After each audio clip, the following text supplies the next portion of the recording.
And there is the anointing of worship. The Lord said that anointing of worship will open doors. When we worship, I just see the doors open with that worship that is upon life. But the Lord said you must start believing in yourself. Start now.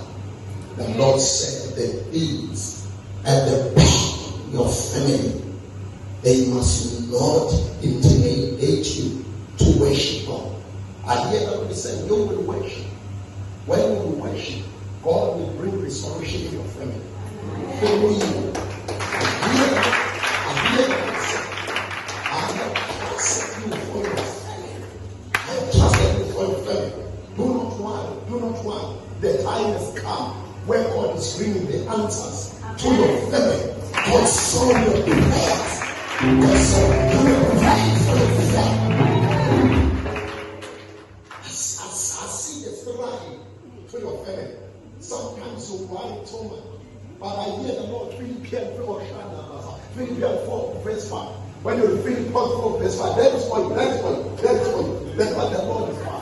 Philippians 4, verse 5. Philippians 4, verse 5. That is for you. God is about to do miracles and wonders upon your life. Even into your family. You will see God into another level. And the Lord said, you will testify to me.